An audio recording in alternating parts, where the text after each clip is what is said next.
Hello and welcome to episode 5 of the Liminars League podcast. I'm your host, Hal Greenblatt. Producing the show, as always, is Austin Needs. As we continue our journey learning about athletes transition, today we welcome Dr. Stephen Alli. Dr. Lee was a multi-sport athlete growing up in Canada. He earned his scholarship to play football for our beloved University of Florida Gators. Unfortunately, during his career, Dr. Alli suffered a number of injuries, which is where his focus on transition began. Dr. Alli is a multi-time graduate from Florida, earning his undergrad, graduate, and doctorate, all from the Gator Nation. Dr. Alli is currently an athlete development specialist, and with that, we welcome Dr. Alli. So I appreciate you joining us today and telling your story. No problem. Glad to be here. Let's dig right into it. So You grew up playing a lot of youth sports, and when we spoke prior, we discussed sampling versus specializing. Where did you fall on that? I was definitely a sample guy. I mean, every single sport I could play, I wanted to play. I tried it out, just kind of get my feet wet, so to speak. And I was just kind of one of those kids that just just did everything, like outside all the time. Like, was never really a big video game person. So I was just always outside doing something, either playing basketball, touch tag, like soccer. That was kind of big growing up. So I did everything. And so it wasn't until college I actually specialized. So it wasn't until college actually. And even then, I still had my mind on basketball and other things, but it wasn't until college I actually specialized and narrowed down my focus onto football. So you specialized in college. How did you get to football? Why was that the main focus for you? Yeah. So it's an interesting story. So my whole life, I'll take it back a little bit further. Started playing soccer, grew up, I was born and raised in London, England for a little bit until my family moved to Canada.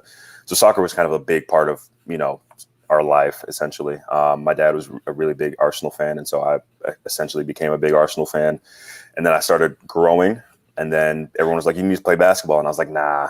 But eventually I was like, okay, basketball kind of picked up, and I fell in love with the sport, as cliche as it sounds. Mm-hmm. And started, playing different tournaments, different teams, travel teams, AAU teams, things like that. And eventually went to a boarding school where I started, where I earned a scholarship to play basketball there. One of the requirements was to play two sports or two activities. And so I picked football in an attempt to start lifting weights and get bigger. I mean, that was kind of my mindset, but that didn't really work out. But at the time, as soon as I started playing, I realized I started getting a lot of offers really quickly. Like with basketball, it was kind of like every year, every summer, like I'd get like one or two more offers, from mid majors to, some high majors, Power 5 conference schools and things like that. And so with football, it was just like that first year I played, it just kind of blew up. And so I was like, maybe this is what I'm supposed to be doing. And I also got burnt out with basketball because I was focused on that a lot in high school. And so when football came around, it was just a new shiny thing. And I kind of jumped, head first into it. And one of the things that helped me make that decision was, as a 6'6", 6'7" guy, I'm kind of average in basketball, right? But in football, I was kind of above average and my speed and agility and things like that. So, I was just kind of like, this might be it for me. So that's how it happened. So with the sampling and then ultimately deciding on football, you mentioned that, because you were very agile and tall, especially because as a wide receiver, 6'6", 6'7", that's monstrous. How do you think all of that sampling growing up helped you with football? Yeah, I mean, I think for one, my footwork and being able to being as tall as I am, I think being as active as I was growing up and kind of being able to adapt to my body as I was growing, I think that helped for sure.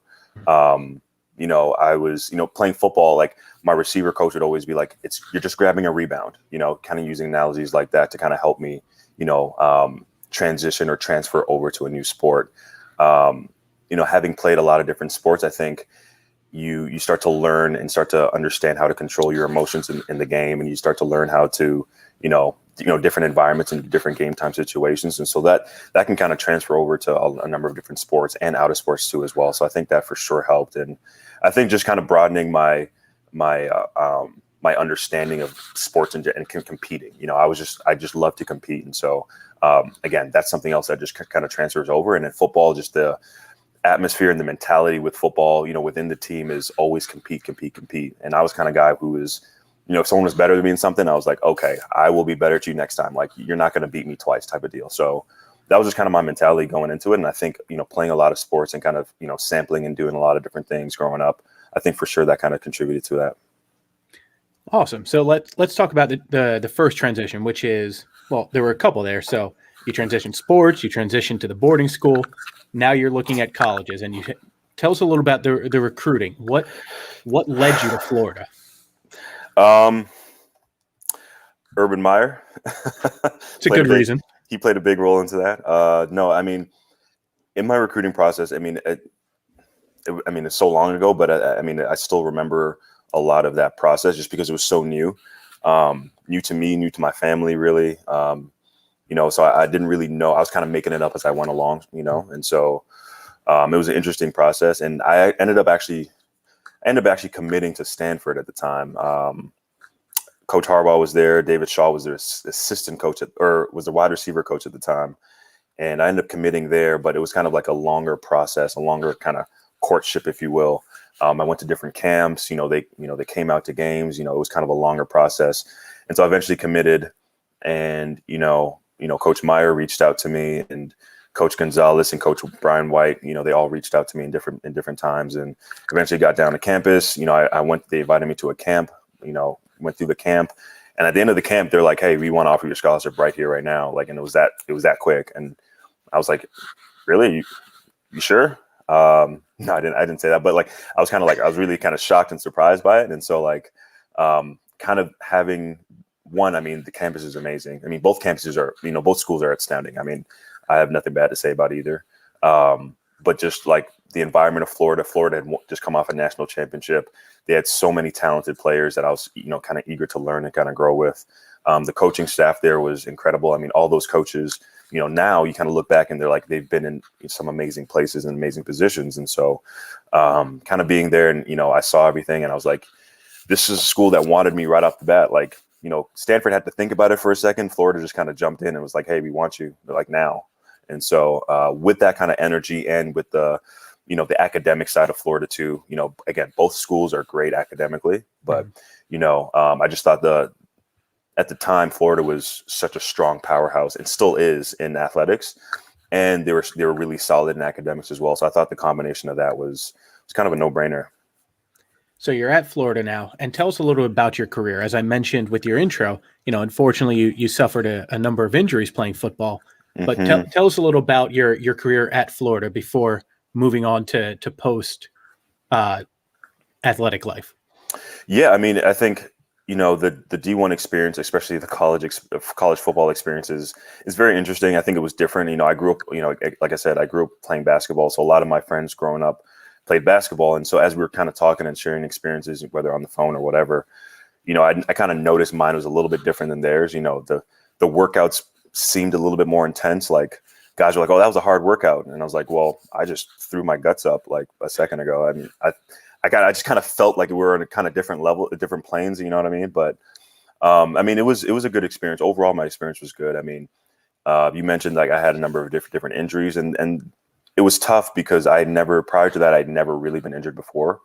Nothing that I couldn't play through or play with. And so, having that first surgery, that really kind of, I was, again, that competitive nature of mine just kind of kicked in. I was like, okay, I'm going to overcome this. That was kind of my mentality.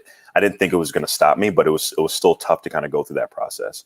And even now, even when I work with athletes now, I kind of see some of that reflected back because, initially when the injury happens, there's that shock period. And then eventually they're like, okay, I just have to have this surgery and I'll be back on track. And so there's a lot of motivation at that point or encouragement at that point. But then the rehab process is so long that it can take a toll on people. Right. And so initially it did for sure. But then I kind of got used to it and I was like, I'm going to get back. And so unfortunately with one injury, if you don't rehab it and kind of complete it, fully, heal the injury, it kind of leads to others. And so that's kind of what happened. It was just kind of one injury after the other. Again, one of those things that no one could control or predict.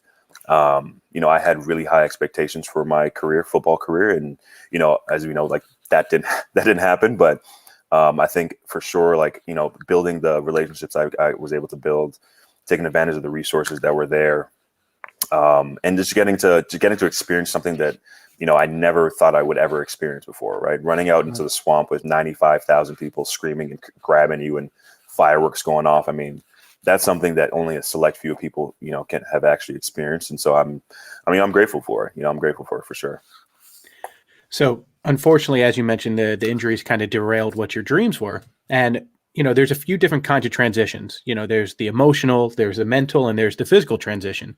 As you're going through the rehab, when do you think that you started to transition out of the idea of professional football, both from the emotional and mental standpoint?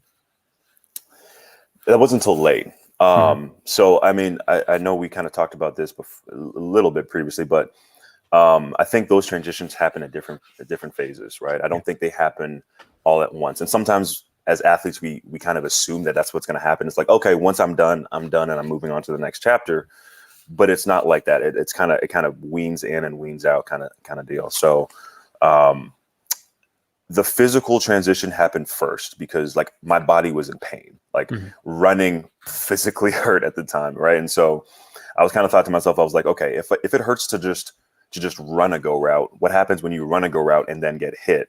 Like, you're just kind of thinking about that. And even when it would happen in practice or a game or whatever it was, I felt it and I was hurting. And so the physical transition happened pretty quickly. I was able to be like, you know what, I'm tired of, going through this grueling rehab process. I'm tired of, the ice bath was my friend, that was like my best friend and the massage therapist. Have a really great relationship with him. And so, it was just exhausting. And so I kind of knew, like, physically, I was like, okay, I'm tired of feeling this. And so my body was ready to move on.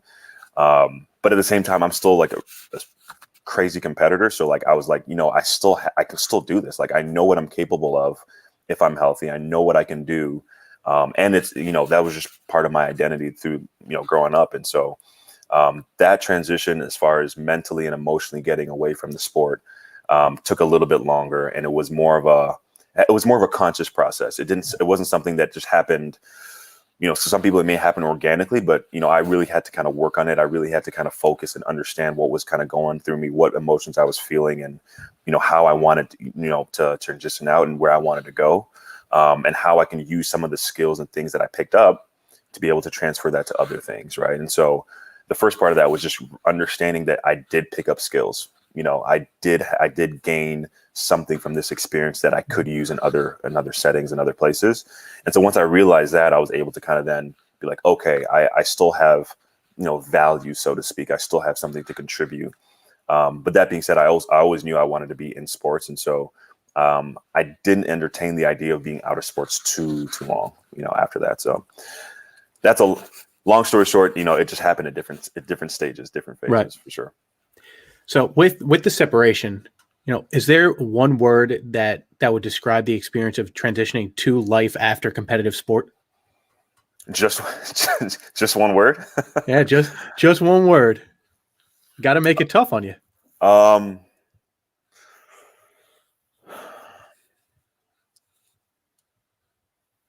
Slow. Okay. I think that's like, it just takes time. I mean, I think, like I said, I think it's a conscious effort. I think the individuals who plan their transition out, not obviously, but they tend to fare better, transitioning out of sports. The ones that transition out due to injuries or, circumstance or age or whatever, that sometimes takes a little bit longer. Right. And so I think for me, I think the transition was slow. And then even if when you do plan it, like, I think, it's still difficult, right? And it's still like you've spent, at the time I was 22 years old. You've spent roughly 20 years of your life doing something. Mm-hmm. And now you have to shift gears completely to a whole new world that other people have had their time kind of developing and kind of going up the ladder. And so kind of like having that transition was tough because, I mean, you miss the sport, but you also realize that like you can't, like the reality is like you can't play anymore at that level. And so it was a slow burn for sure. But I mean, even now, if you ask me do you consider yourself an athlete? I would 100% without hesitation say, yes, I'm still an athlete. Now, can I do the stuff I could do, 10 years ago? No chance. But, I still consider myself an athlete for sure. Right. Now, when we spoke earlier, you said when you were making that transition, obviously you were still playing and you were able to utilize the networks that you had to kind of build yourself to go and get the grad degree and then the doctorate ultimately. Mm-hmm. And using the network and the resources you have at that point has been, one of the biggest takeaways through all of our guests thus far. How important is it to build that network as you're preparing to transition out of sport? It's huge. Honestly, it's huge. I mean, I think the problem is, we hear the word networking so much. I think everyone's kind of like it's one of those buzzwords, I think, now that people kind of throw around really flippantly. But I think it's still very valuable. And I think part of the issue is that people say it so many times, but don't associate it with any one particular action. Right. So you hear, well, you need a network. And so a person who's never networked before is like, well, what does that mean? Like, I make a LinkedIn account. Is that networking? Right. And so, I think it's really important, but I think also it's not something that you automatically know how to do. It's a skill like anything else that you have to kind of work and train at. But if you're able to start that process earlier in your career, it's going to pay a lot more dividends later on, especially when you do it the right way, and I kind of talk to a lot of students that when you are networking, you're trying to build authentic relationships, right? It's not just so much about like, here's my business card, I'm going to call you when I need something. It's like, no, like actually invest in what they're doing, and hopefully they'll reciprocate that, but sometimes not, sometimes they do, whatever it is, but really building like real authentic relationships so they actually get to know you and you get to know them. That way, when an opportunity comes across or something else comes across their desk, they'd be like, oh, I actually know that Hal guy, he's really into this, or Steven's really big on this, so actually let me just shoot him a text real quick, right? And so that's how those things kind of start. And so I think networking it's really underrated, but it's always, like I said, the word is overused and it isn't associated with any one particular action often. And so I think it confuses people sometimes. Right. So now that you're transitioned out of sport and you've started to build that network, while we're overusing the word network, was there any part of your life that was really impacted by your transition out of sport? Did you see any changes that were happening, be it with family or with friends or whatever it may be, since you were, no longer on that NFL path? 100%. And I think for different athletes, it's going to look differently. I think, I know for myself, some relationships I had in college that were kind of based or had the foundation of football. And not so much my teammates, but like people around, some teammates for sure, but kind of people that I've met through football in this particular way. It's going to sound harsh, but once you have no value to them, they don't really want anything to do with you, or, I vividly remember this one person, and I'm, again, not going to say any names, that's not what we're doing. We're not whistleblowing here, but yeah. I distinctly remember this one person who I thought I was pretty close with. And I remember once I was like officially done playing football, and I remember like kind of walking, I remember seeing him and I was like, hey, what's going on? So-and-so, like, how you doing? And he kind of looked at me and was like, hey, and kept walking. And I was like, well, that was interesting. I thought we were better than that. But like, kind of that was kind of one of many kind of interactions that you kind of see, like your relationships change, right? For sure. And even naturally, as you grow, your relationships over time are going to change. But, I think it's something that you kind of understand, learn. It sucks initially, but you kind of learn that, that's kind of life. And, people have seasons in your life, not everyone's going to be in your life the entire time, and nor should they. But, I think your relationships for sure is one of those things that change, and your interactions with people are going to change too, right? You're no longer the guy that they see on TV. You're just a guy. I mean, not just a guy, don't get me wrong, but like you're not on TV anymore. You don't have that kind of appeal, that value to fans and other people like that as much as you did when you're playing. And so I think that interaction sometimes takes time for people to adjust to, especially if they were like a bigger name person, especially if they had like a bigger following. years down the line when you kind of walk into a building and before people would be like, hey, what's going on, Steven? Like, come sit down. Now you walk in and everyone's like, can I help you? And, it's a very different interaction. So, Right. yeah, that's long story short. I think, your relationships for sure. Some relationships change for sure. Well, and what's really interesting with you is, as you mentioned, you were the guy on TV, and now you're the guy who's kind of like you're Oz. You're behind the curtain now because Right. you're working in athlete development, Right. and you were able to use your status as a Florida player to get those degrees, as we mentioned. But were there any skills or resources that you felt you were really lacking in and created the transition that it created more of a challenge for you? Networking, actually, as ironic as it sounds. I mean, personally, like I'm a very my job is very different, but like personally, I'm a pretty introverted person. I keep to myself. I'm pretty like people who know me know like, okay, Steven's kind of like low key. Like he doesn't like to he's not like the guy in the middle of the party entertaining people. Like he's kind of chill. Like I'm pretty low key, but with my job and with other jobs I've had and, with networking, you have to be more proactive. You can't just sit in the room at a conference at the back of the room and expect someone to walk up to you and be like, hey, like, what are you doing? Like, what's your story? Like, you have to be able to initiate some of those conversations. And so for sure, that was something that was very uncomfortable at first. And I remember in grad school, like, a professor told me to go to was strongly suggested, I should say, to go to a conference. And this was like my first year of grad school. And I didn't really want to go, but I went. And, she's like, you need to get like 5 business cards. And I was like, well, how the heck am I going to do that? Like, I'll find one on the ground and I'll take that and I'll count that as a business card. But, after you kind of get into it and kind of start talking, you kind of realize you kind of pick up your own cadence, you kind of understand, okay, this is what I'm more comfortable about talking about. This is where I can kind of begin a conversation or, again, it's a skill, it's a muscle that you kind of have to work out, and over time you kind of develop it and learn. And so initially, like in my football career, I never really had to do that, right? And as it's going to sound, I know how this is going to sound, but like as an athlete, as a D1 school, people are usually coming up to you, right? People are usually approaching you if they want something or to offer you something or whatever it is. And so like now being on the flip side of that, where I have to kind of go and initiate conversations, initiate an ask or initiate like a request or whatever it might be, or offer a service or whatever, it's difficult. It's for sure a role change. And so for sure, that's something I had to learn. And, I'm still learning for sure. And with that, one of the biggest issues with athletes in transition is the athletic identity. I am an athlete, and Right. You're out of sport, but I'm an athlete. How did that affect you? When were you able to transition from? I know you mentioned that you're always going to be an athlete, but how did you transition from I'm an athlete to I'm an athlete in the real world? What do you think took you to that transition?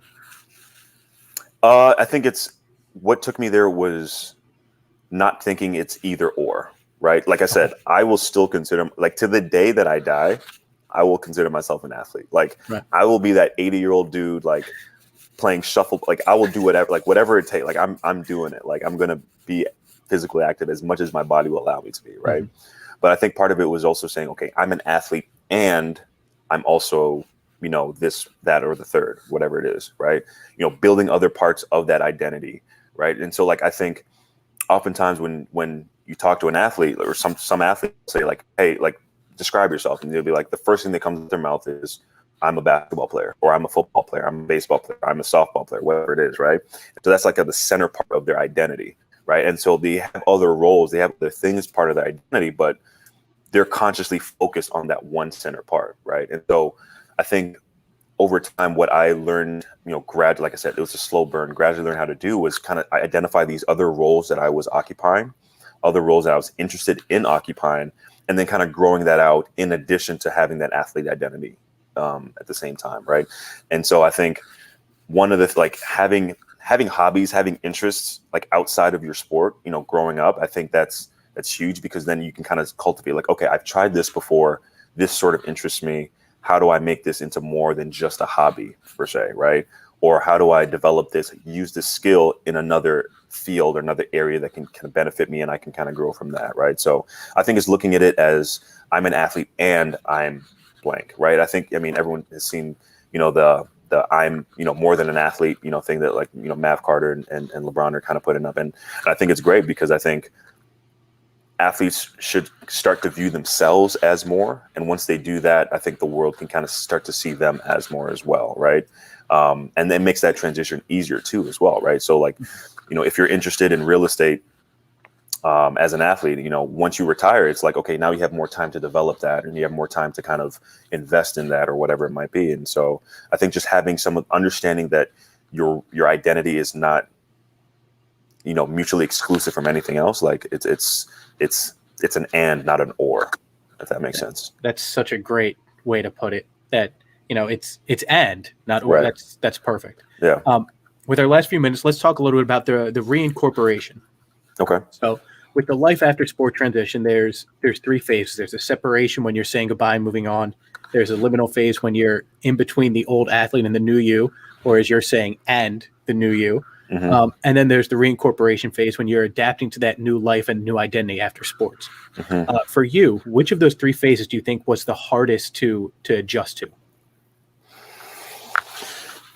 I think it was that middle phase. I think once you're because you have to go back, right? Because as an athlete, like a lot of times, especially in like the revenue generating sports and things like that, a lot of your time is devoted to your sport. Like a lot of your time is like, I think people underestimate how much time like people spend, because like on paper, it's like, yeah, these are voluntary hours, so they don't necessarily count. But it's like, okay, after class, I'm watching film, before class, I'm watching film, or I'm lifting weights, or I'm, getting treatment, I'm doing this, doing that, whatever. And so your whole day revolves around athletics, right? And so it makes it a lot harder to be able to kind of try and explore and sample other, careers, other interests, other, skills that you might have. And so I think once you start like to leave and transition out and you're trying to figure out who you are, you kind of have to go back to before and kind of be like, okay, what am I interested in?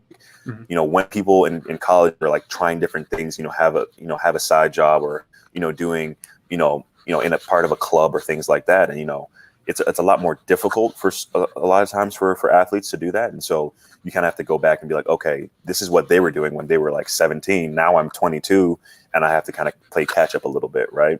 And so I think that part was definitely the hardest for me personally. I think now that I've kind of come to terms with who I am and what I have to offer and, the value I bring in my own personal interests and things like that. I mean, I can look back and be like, yeah, I'm still an athlete, but that athlete role is a lot smaller. It's still there. Don't get me wrong. It is still there, but it's a lot smaller. And some other roles are kind of taking priority over that. So that middle phase, kind of figuring out what is going to come next. I think that's a question that a lot of athletes ask themselves. And it's a question that keeps athletes up at night sometimes too, right? It's like, okay, once this is done, it's like, what's next, right?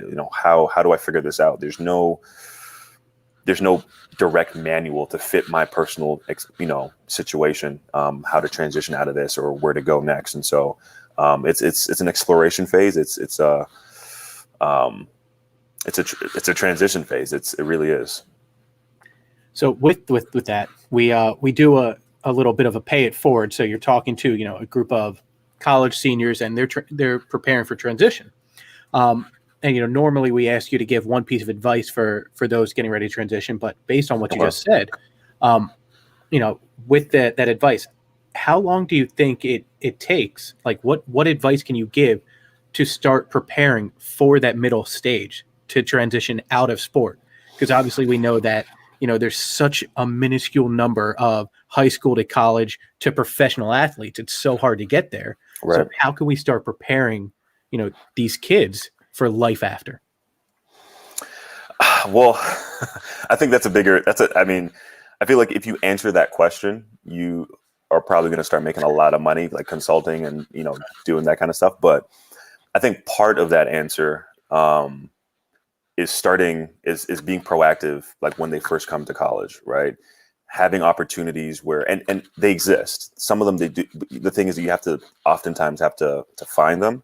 At the University of Florida, we had some great people in our academic facility that really helped us and provide and created programs and things like that you could take part of and kind of broaden your experiences and things like that. But oftentimes, if you're not like actively looking out for them, you're probably going to miss them because you're thinking about, okay, what's practice going to look like?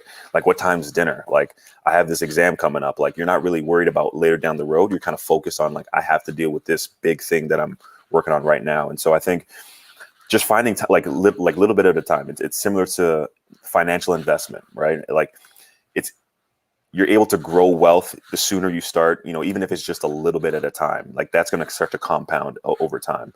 And I think it's the same way. I think initially when you start in college, I think you're being able to kind of experience different things, like proactively, networking, proactively, seeking out maybe one, new experience per semester, or, one, extracurricular thing that's outside of your syllabus, or outside of your curriculum, or outside of your major, or whatever it might be. Having that one thing every semester, I think, and then just kind of building up, I think, one, you're going to broaden your network exponentially that way. Two, you're going to start to understand, okay, this is what I'm good at. This is what I'm not good at.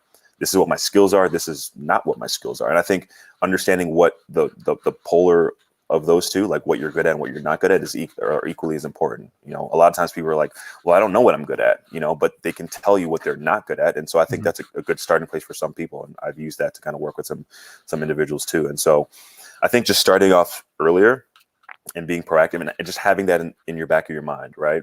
A lot of times I think and I was the same way, whereby you kind of think like, okay, I don't want to create a plan B, because that's going to take away energy from plan A. Right. And I don't think that they have, again, I don't believe in like that mutually exclusiveness, whereby if you're working on plan A, you can't work on plan B, or vice versa. I think it's like plan A is my main plan, right? I'm spending 99% of my energy here, and I'm also spending some time here. I'm also like consciously like, okay, I'm not doing this right now. This is for later down the road, but it's still going to pay dividends. And understanding that it's going to pay dividends later down the road, I think that could change. I think that mindset can change, help change a lot for different athletes. And so I think just starting sooner, I think there's a movie called with Will Smith, like six degrees of separation or something like that. And I think it's true, right? I think, if you're trying to network, if you're trying to broaden, your connection with different people, it's like, start with the people, right? Start with your academic. That's literally where I started, right? I went to my academic advisor, like, hey, listen, I'm interested in this. Do you know anybody that's doing this? Right. And he connected me with someone, and then he connected me with someone else and someone else and someone else. And so that starts to grow, and you start to get a better feel of the industry. You start to get a better understanding of who are the players in your industry, who's going to help you make decisions, who's going to, support you, who's not, things like that. And so I think, really starting earlier and just being proactive about it, not assuming it's going to happen naturally, because it probably won't for most people. Some people, yeah, but I think for the most part it won't. So just starting early, being proactive, and just, like I said, just one new extracurricular interest, activity, whatever it is, every semester. I think that can go a long way for sure. Awesome. And I got one final question. Shoot. So in regards to the transition to life after sport, if you could do it all over again, would you do it the same way?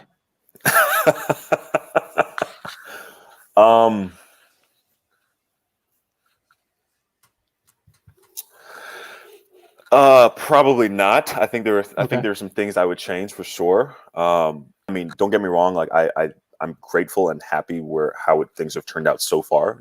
I think my story's still being written, but I think there are definitely, when you look back at some, mistakes that you've made and things like that have really shaped, your life. I think if you're able to learn and grow from it, that's great. I think that's always should be like kind of the mentality. How do you learn from this experience, good or bad?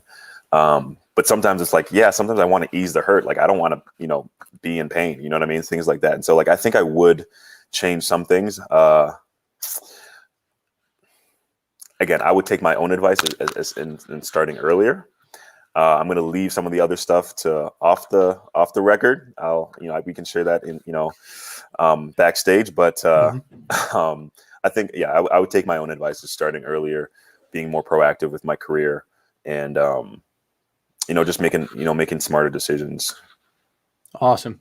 Well, thank you so much, Dr. Alli. We really appreciate you joining us. On behalf of Austin, I want to thank you all for listening. And remember, progress is impossible without change, and those who cannot change their minds cannot change anything. So until next time, appreciate you for listening.